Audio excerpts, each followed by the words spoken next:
Hello बच्चों, चलिए online work classes में हम जुड़ते हैं। हम हैं एपी सर, फिजिक्स लेकर फिर आपके साथ जुड़ गए हैं। आज पढ़ने वाले हैं कूलम्ब्स लॉ, जो कि बहुत वीवीआई टॉपिक है आपका। ये जो चैप्टर है इलेक्ट्रिक चार्ज एंड फील्ड का, इसमें कूलम्ब्स का नियम जो है बहुत वीवीआई है। इससे समझिए 50% इस चैप्टर में भागीदारी होता है ये टॉपिक से। तो आप लोग इससे जुड़ जाइए और हम लोग आगे बढ़ते हैं। चलिए नेक्स्ट लेक्चर की ओर, यानी कूलम्ब्स लॉ हम लोग पढ़ने वाले हैं। और लाइक करिए, सब्सक्राइब करिए, शेयर करिए, कमेंट करिए। आपके साथ हमेशा बने रहेंगे लोग। हम लोग ऑनलाइन वाले क्लासेस में फ्री ऑफ कॉस्ट सभी चीज का पढ़ाई एकदम बिल्कुल फ्री मिलेगा। ऑनलाइन वाले क्लासेस में जुड़ गए नेक्स्ट लेक्चर के साथ। हम हैं एपी सर, एकदम गर्दा और जबरदस्त के साथ वीडियो लेक्चर लेकर आ रहे हैं लोग सभी सब्जेक्ट का। और आप लोग इस चैनल को सब्सक्राइब करिए, लाइक करिए, शेयर करिए, कमेंट करिए और प्यार दुलार देते रहिए और अच्छे से अच्छे पढ़ते रहिए, बढ़िया से बढ़िया रिजल्ट उठाते रहिए इस चैनल के थ्रू एकदम फ्री ऑफ कॉस्ट। तो आज चालू करने वाले हैं कूलम्ब्स लॉ। चलिए कूलम्ब्स का नियम देखते हैं। चला कूलम्ब का नियम, कूलम्ब का नियम 5 बातें पर निर्भर करता है। ये कौन सा 5 बात होता है देखते हैं। एक में पॉइंट चार्ज होना चाहिए, 2 में कंजर्वेशन होना चाहिए, 3 में सेंट्रीपिटल फोर्स होना चाहिए, सेंट्रीपिटल फोर्स होना चाहिए, 4 में न्यूटन्स थर्ड लॉ फॉलो करना चाहिए, 5 में लेस देन डिस्टेंस जो होना चाहिए, इसका होता है d बराबर 10 के पावर माइनस 14 मीटर या लगभग 10 के पावर माइनस 15 मीटर। ये अलग अलग बुक में अलग अलग टाइप का रहता है, लेकिन नॉर्मली रहता है 14 या 15 रहता है। ये ऊपर नीचे हो सकता है, जरूरी नहीं है कि लाइन बाय जिस तरह लिखा है उसी तरह होना चाहिए। पॉइंट चार्ज होना चाहिए, कंजर्वेशन होना चाहिए, सेंट्रीपिटल फोर्स होना चाहिए, न्यूटन का थर्ड नियम होना चाहिए, लेस देन डिस्टेंस होना चाहिए। 5 बात पर कूलम्ब का नियम निर्भर करता है। उसके बाद परिभाषा देखेंगे। पहले देख लेते हैं इसमें होता क्या है। ये ऑब्जेक्टिव में भी पूछता है। और क्या होना चाहिए कि 2 पॉइंट चार्ज अगर लेते हैं, मान लीजिए प्लस हुआ और ये माइनस हुआ, एक बीच का दूरी क्या होगा, r होना चाहिए। और ये प्लस है और ये माइनस है, तो माइनस अपने तरफ खींचता है, प्लस धक्का देता है, एक बीच का दूरी वही d बराबर 10 के पावर माइनस 14 मीटर या 10 के पावर माइनस 15 मीटर होना चाहिए। लेकिन ये हमेशा सतह से निकलना चाहिए बिंदु, ये हमेशा सतह से निकलना चाहिए, सतह के अंदर से नहीं निकलना चाहिए। कहने का मतलब इस तरह अगर लेते हैं, अगर केंद्र से लेते हैं, सेंटर से लेते हैं, 2 पॉइंट चार्ज सेंटर से लेते हैं, मान लीजिए O है और ये P है, दोनों सेंटर से ले रहे हैं, तो ये वैलिड नहीं होगा। कूलम्ब के नियम कहता है हमेशा सरफेस से लीजिए, यानी A वाला लीजिएगा तब जाके सही होगा। देखिए कितना माइनर बात है। इस बात पर अगर जो बच्चा ध्यान नहीं दे रहा है वो गलत कर सकता है।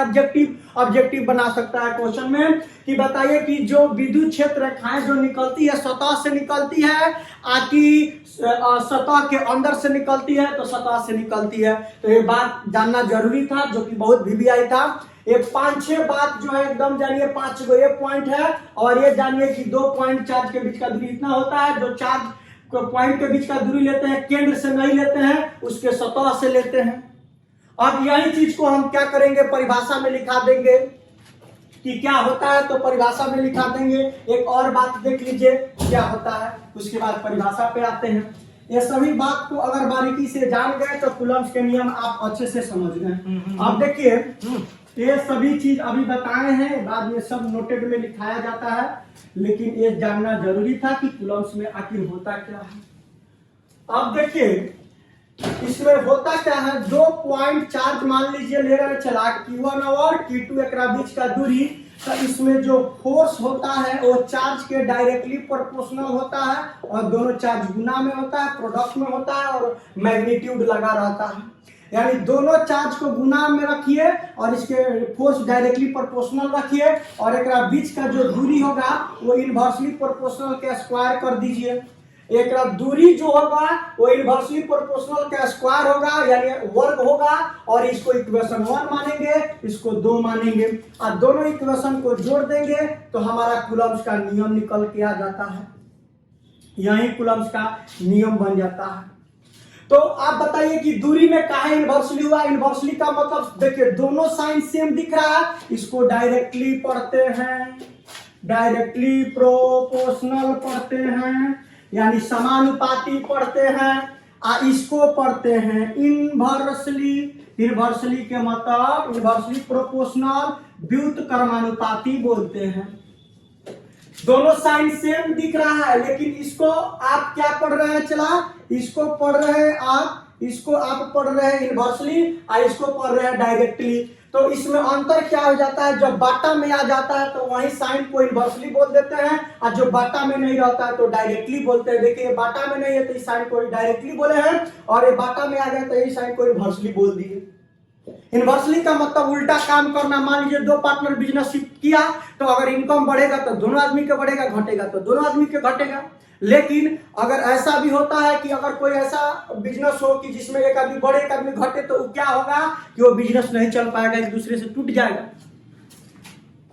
तो यही बात होता है। अब ये सभी पॉइंट को हम जोड़ के इसका परिभाषा लिख देंगे। जैसे कि कहा जाएगा कि दो बिंदु आवेश लीजिए तथा इसके बीच का दूरी r लीजिए, जो दूरी वर्गों का स्क्वायर होगा और मतलब स्क्वायर होगा, और आवेश के गुणनफल के समानुपाती लगने वाला बल होगा, तो इसी को कूलम का नियम कहते हैं। एकदम सिंपल भाषा में समझिए। तो अब चलिए इसका परिभाषा की ओर बढ़ते हैं। ये सभी बातें जो थी बेसिक बातें थी कूलम्स का जो जानना था, और इसको बारीकी से हम समझते चले जाएंगे और लिखते चले जाएंगे। आप कोई भी बोर्ड से हैं उससे कोई फर्क नहीं पड़ता है, आपको पढ़ना होगा। यहाँ तक कि जेईई मेन नीट में इससे क्वेश्चन इसका एसआई मात्रक डायमेंशन पूछा हुआ है, डायमेंशन इसका पूछा हुआ है। और जहां तक बोर्ड की बात है तो बोर्ड में भी इसका एसआई यूनिट और डायमेंशन पूछता है, बहुत वीवीआई टॉपिक है। तो चलिए देखते हैं इसका परिभाषा क्या होता है।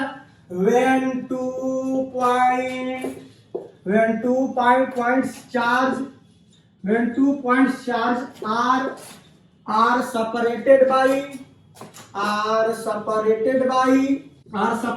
in distance in vacuum। ये वैक्यूम क्या है समझाएंगे।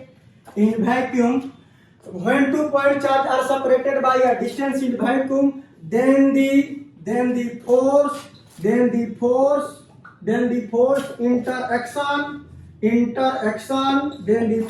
interaction between लिख लीजिए। इसको परिभाषा है, इस परिभाषा को लिखिए। इसका हिंदी भी बोल देते हैं कि हिंदी क्या होगा, एक बार पढ़ के सुना देते हैं। देखिए when 2 point charge are separated by a distance in a vacuum, then the force interaction between both charges is directly proportional to the product of magnitude of charge and inversely proportional to the distance square between them. It is called Coulomb's law।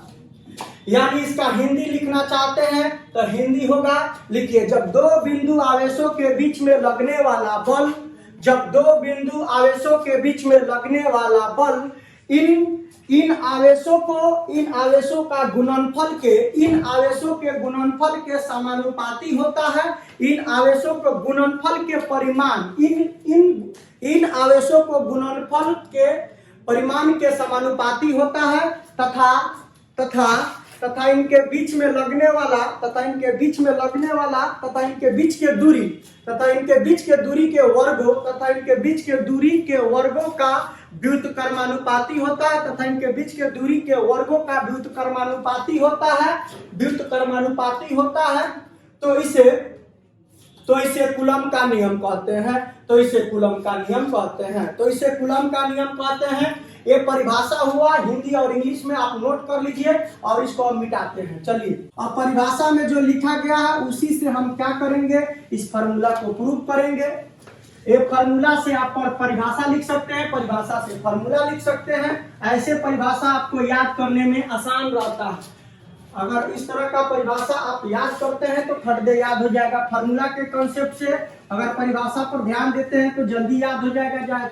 परिभाषा से formula पर पकड़ बनाते हैं तभी भी जल्दी हो जाएगा। रटिएगा तो याद नहीं होगा, क्योंकि कुछ परिभाषा बड़ा होता है अब देखिए कह रहा है कि 2 पॉइंट चार्ज में लगने वाला बल जो होगा आवेशों का गुणनफल, तो 2 आवेश है और दोनों मैग्नीट्यूड में दोनों का आवेशों का गुणनफल के समानुपाती होगा। एक पॉइंट में लिख लीजिए, इक्वेशन एक कर लीजिए।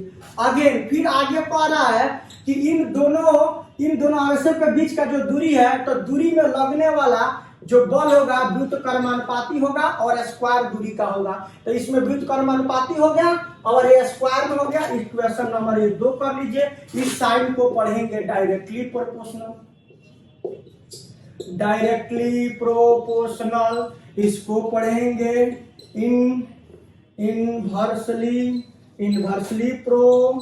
Inversely proportional. अब देखिए दोनों साइन सेम है, तो ये इनवर्सली हो गया है, डायरेक्टली तो अभी बताए हैं पहले चालू करने से पहले कि जब ये साइन बाटा में रहे तो इनवर्सली हो जाता है, ये साइन बाटा में नहीं रहे गुना में रहे तो डायरेक्टली हो जाता है। अब दोनों इक्वेशन को मिला दीजिए फ्रॉम इक्वेशन 1 और 2 से, तो 1 और 2 लीजिएगा चेला, तो Q1 Q2 बाटा R स्क्वायर हो जाएगा। अब यहीं से कूलम्स का नियम बोलते हैं। अभी कहानी खत्म नहीं हुई, अभी चालू हुई है। इसी को कूलम्स के नियम बोलते हैं। आप लोग ये बात बारीकी से जानते हैं कि कोई भी चीज अगर मान लीजिए डायरेक्टली प्रोपोर्शनल या इनवर्सली प्रोपोर्शनल है तो उसका कांस्टेंट आता है, तो यहाँ कोई कांस्टेंट आ गया, कांस्टेंट इसको के बोलते हैं कांस्टेंट। तो ये होता क्या कांस्टेंट, तो इसको बोलते हैं इलेक्ट्रोस्टैटिक्स। इसको क्या बोलते हैं चला, इलेक्ट्रोस्टैटिक्स कांस्टेंट बोलते हैं, इलेक्ट्रोस्टैटिक्स कांस्टेंट, जो कि यहाँ रख सकते हैं। के का मान ले सकते हैं 1/4 pi epsilon not Q, 1/4 pi epsilon not होता है, या 9 गुने 10 के पावर 9 F/m लिखिए, या F/m के इनवर्स लिखिए, या होता है आपका चला coulomb square newton metre square, या ये सब ऐसा ही मात्रक लिख रहे हैं, ऐसे भी लिखा जाएगा। ऊपर जाएगा तो n के पावर -1 m के पावर -2। ये कहने का मतलब देखिए ये जब हटता है तो के कांस्टेंट आएगा, जिसको इलेक्ट्रोस्टैटिक्स कांस्टेंट बोलते हैं, स्थिर वैद्युत बोलते हैं, जो कि के जगह पर 1/4 पाई एप्सिलॉन नॉट रख सकते हैं। इसको एप्सिलॉन नॉट पढ़ते हैं, के बराबर 1/4 पाई एप्सिलॉन नॉट, इसका मान होता है 9 गुने 10 के पावर 9, 1/m फराडे बटा मीटर इनवर्स, या coulomb square newton metre square, या कूलम स्क्वायर न्यूटन के इनवर्स मीटर -2 होगा। तो ये ऐसा ही मात्रक हो गया। इसका ऐसा ही मात्रक भी पूछा जाता है, ये बताएंगे कैसे निकला है, इस तरफ ऐसे कैसे आया है इतना। यहां तक पहले नोट करिए और आगे बढ़ते हैं इससे।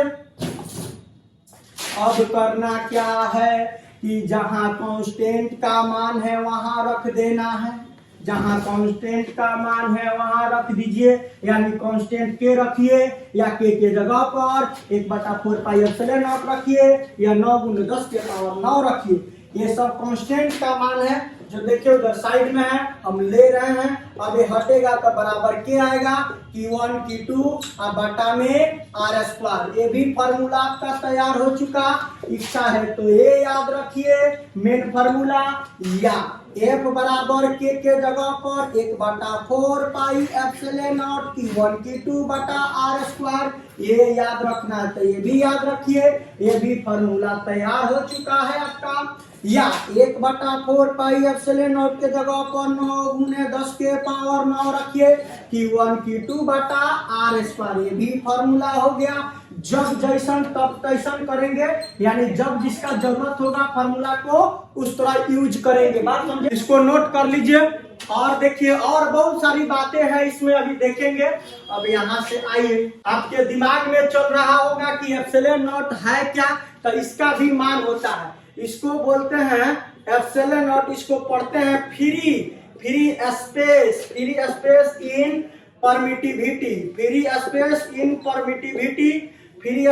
इन परमिटिविटी, मुक्त आकाश की परावैद्युता, इसका हिंदी होता है मुक्त आकाश की परावैद्युता होता है, जो कि इसका मान होता है एप्सिलॉन नॉट का 8.85 × 10 के पावर -12 F/m कहिए, या F के पावर -m के पावर -1 कहिए, या ऐसा ही मात्रा कूलम बटा न्यूटन मीटर स्क्वायर, या कूलम न्यूटन के पावर -1 m के पावर -2।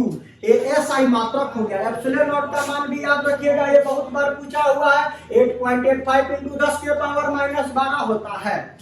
ये सभी चीज अभी बेसिक टाइप का है, मतलब इसी में है। ये आपको एकदम याद करना होगा इन एनी हाउ, किसी तरह इसको याद कर लीजिए। जब याद कर लीजिएगा तो क्वेश्चन खट बनने लगता है। जिस लड़का के अगर फॉर्मूला 50% क्लियर है तो समझिए फिजिक्स में 50% बातें सीख गया।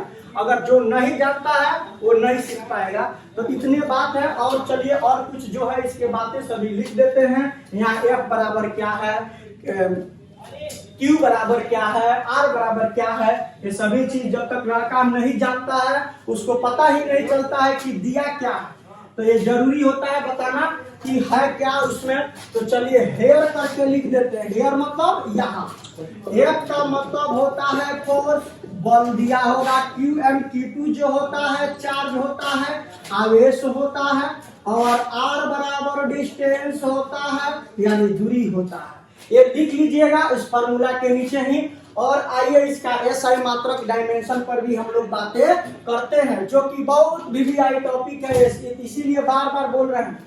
इस टॉपिक को समझ गए, लिख लिए अच्छा से, तो आपको फर्स्ट चैप्टर में 50% कवर हो जाएगा। ये फार्मूला के बिना हर क्वेश्चन मतलब अधूरा है। बहुत ऐसा क्वेश्चन है 50% से ज्यादा इसमें इस फार्मूला का काम करते हैं।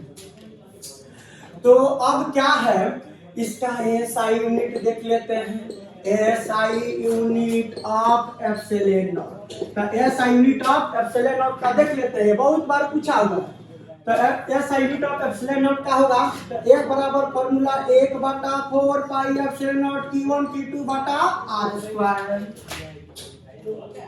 एप्सिलॉन नॉट निकालना तो 1/4 पाई एप्सिलॉन, यहाँ से 1/एप्सिलॉन नॉट को बाहर कर दीजिए। 1/4 का कांस्टेंट मान होता है। आप बताइए कोई संख्या का SI मात्रक होता है? कोई संख्या का या कांस्टेंट का SI मात्रक होता है? नहीं होता है ना। SI मात्रक जब नहीं होगा यानी SI यूनिट नहीं होगा तो उसका बीमा भी नहीं होता है। यदि यूनिट लेस होगा तो डायमेंशन लेस उसका तय है कि होगा। जिसका यूनिट लेस होता है उसका डायमेंशन लेस होता ही है। ये दिमाग में बैठा लीजिए। जैसे 5 रुपया का 5 रुपया का कोई यूनिट नहीं होता है, लेकिन 5 न्यूटन, न्यूटन का मतलब फोर्स हुआ, तो वहाँ ऐसा यूनिट उसको दिखा दिया गया कि 5 न्यूटन का बल लगाया गया। लेकिन 5 गो रुपया कहा जाए तो आपको नहीं जज कर सकते हैं कि न्यूटन में, कि मीटर पर सेकेंड में, कि मीटर पर सेकेंड स्क्वायर में। तो यूनिट लेस जो चीज होता है उसका डायमेंशन लेस होता है। और संख्या जो होता है या कांस्टेंट मान होता है, ना उसका SI मात्रक होता है ना डायमेंशन होता है। ये बात हमेशा जहन में उतार दीजिए। तो यहाँ से देखिए 1/4 पाई एप्सिलॉन कांस्टेंट, इसको हटा देते हैं। यहाँ से Q1 Q2 बटा R²। तो आपका बच जाएगा 1 बराबर 1/4, एक केवल एप्सिलॉन नॉट बच जाएगा। Q1 Q2 बटा में R²। ये दोनों को गुना करिए, चला ऊपर करेंगे तो Q1 Q2, नीचे epsilon not R², cross multiply करिए क्योंकि एप्सिलॉन नॉट का मान निकालना है। तो F एप्सिलॉन नॉट R²। और यहाँ से Q1 Q2 ये दोनों गुना में है तो यहाँ से भागा में आ जाएगा। तो Q1 Q2 बटा यहाँ से 1/R² आराम से निकल के चला आएगा। क्यों?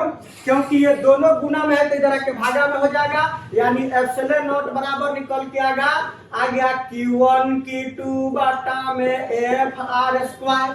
अब देखिए चला Q1 Q2 चार्ज है तो Q1 Q2 चार्ज है तो चार्ज के लिए कूलम होता है। ये बात बता चुके हैं, एक बार फिर लिख देते हैं। देखिए Q1 और Q2 जो है आपका चार्ज है तो चार्ज का SI मात्रक कूलम होता है। क्या होता है? कूलम होता है। कूलम्स को C लिखा जाता है। F से फोर्स होता है, फोर्स का SI मात्रक न्यूटन होता है। R से डिस्टेंस है, दुनिया का कोई भी दूरी मापिए मीटर होता है।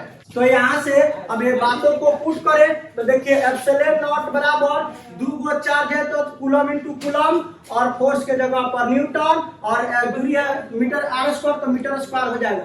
तो एप्सिलॉन नॉट बराबर कूलम स्क्वायर बटा न्यूटन मीटर स्क्वायर। ऐसा यूनिट तैयार हो गया।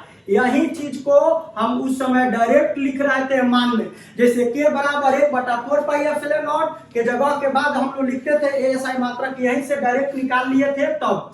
तो आपको ये बोर्ड में 2 नंबर में बना के पूछ देता है, ऐसे भी लिख सकते हैं या डायरेक्ट याद रखिएगा 1/m या f के पावर -1 भी होता है। ये एसआई मात्रक बहुत बार पूछा हुआ, इसको नोटेट करिए, प्रिंटेड करिए। इसका बीमा पर काम करते हैं, बीमा भी बहुत जरूरी है। ये बीमा इधर जेई मेन में पूछा हुआ, इसका डायमेंशन जो है जेई मेन में भी पूछा हुआ है और बोर्ड में भी पूछा हुआ। चलिए इसको नोट करिए फटाफट। अब आइए dimensional formula, dimensional formula of epsilon not. Epsilon not के जगह पर Q1 Q2 बटा f r स्क्वायर रख देंगे, यानी बीमा सूत्र पूछ रहा है चला, तो एप्सिलॉन नॉट Q1 Q2 बटा f r स्क्वायर। आइए फिर बगल वाला काम बहुत जरूरी है, बगल में जब तक नहीं करिएगा तब तक रिजल्ट नहीं आएगा, तो बगल में करते रहिए। f का मतलब फोर्स, फोर्स के लिए बीमा सूत्र mlt के पावर -2 और Q1 एंड Q2 जो होता है चार्ज, चार्ज का बीमा सूत्र 2 लिखाए हैं, AT चाहे IT भी ले सकते हैं, दोनों में से जो मन करे वो लीजिएगा। r स्क्वायर डिस्टेंस है, तो दुनिया के कोई भी दूरी मीटर स्क्वायर होता है, मीटर के लिए लेंथ में मापा जाता है, तो लेंथ स्क्वायर हो जाएगा। अब क्या करेंगे, ये दोनों का मान पुट करिए, चार्ज 2 है तो 80 इंटू 80 होगा, और f के जगह पर क्या रखेंगे चला mlt के पावर -2, और r के जगह पर क्या रखेंगे l स्क्वायर। अब देखिए सिंप्लीफाई करिए, a में से गुना करेंगे तो a स्क्वायर, ऊपर में t से करेंगे तो t स्क्वायर, और नीचे हो जाएगा m, l के पावर 2 गो 1 गो 3 गो होता है, और t के पावर -2 होता है। और नीचे से ऊपर भेज दीजिए, क्योंकि बीमा सूत्र लिखने के लिए हमेशा गुना में लिखा जाता है। किस में लिखा जाता है? गुना में, बाटा में नहीं रखते हैं। a स्क्वायर टी स्क्वायर ऊपर है, नीचे प्लस में है m के पावर, तो ऊपर जाएगा तो m के पावर माइनस हो जाएगा, नीचे प्लस में है तो ऊपर जाएगा तो माइनस हो जाएगा, माइनस है तो ऊपर जाएगा तो प्लस हो जाएगा। अब t के पावर को जोड़ दीजिए, तो एप्सिलॉन नॉट यहाँ से देखिए m के पावर -1, और t m के बाद l लिखते हैं तो l के पावर -3, और t के पावर 2 गो 4 गो, और यहाँ से a के पावर 1 गो, a के पावर कितना है? 2 है, तो 2 ही रहने दीजिए। यही बीमा सूत्र हो गया। आप लोगों को ये बीमा सूत्र निकल गया। चला एक बार फिर से समझा देते हैं। डायमेंशनल फार्मूला एप्सिलॉन नॉट का बीमा सूत्र निकालना हो तो Q1 Q2 बटा FR स्क्वायर होता है, तो Q1 Q2 चार्ज होता है, चार्ज के लिए AT चाहे IT होता है, F से फोर्स होता है, फोर्स का mlt के पावर -2 होता है। याद रखिएगा, दूरी होता है डिस्टेंस, डिस्टेंस के लिए मीटर स्क्वायर होता है, मीटर का L स्क्वायर होता है। ये सभी मान को उठा कर यहाँ रख दिए। देखिए 2 गो चार्ज है तो 2 गो 80 इंटू 80 कर दिए हैं। 80 इंटू 80 लीजिए तो 80 लीजिए, चाहे IT लीजिए तो IT लीजिए, एक ही लीजिएगा ना, तो वो IT ले लीजिए, वो 80 लीजिए तो घबरा जाएगा। एगो 80 लीजिए तो एक फिर दूसरा भी 80 लीजिए, दूसरा IT लीजिए तो फिर दूसरा IT लीजिए। अब आइए फोर्स के जगह पर mlt के पावर 2, r के जगह पर l स्क्वायर, ऊपर में a से गुना होगा तो a स्क्वायर, t से करेंगे t स्क्वायर हो जाएगा। नीचे a है तो m है, l के पावर 1, l के पावर 2 तो l के पावर 3, t के पावर -2, तो नीचे है तो कहाँ चल जाएगा? ऊपर भेज दीजिए, है सेम हुबा उतर जाएगा। तो m के पावर -1, l के पावर -3, t के पावर -2 है तो +2 हो जाएगा। अब t के पावर 2 प्लस 2 4 हो जाएगा। इसको सजा के लिख देते, m पहले लिखे तो m के पावर -1, एक बाद l लिखे l के पावर -3, और t के पावर 2 4 और a के पावर 2। जय हिंद, जय भारत। एकदम जुड़े रहिए, ऑनलाइन वाले क्लासेज में हैं, हम हैं एपी सर आपके साथ, एकदम बेधड़क क्लास चलेगा। इसी तरह एक कूलम्स के नियम का बात था, एकदम इसको ऑपरेशन कर दिए। इसमें कुछ और बातें हैं जो आगे नेक्स्ट लेक्चर में पढ़ेंगे।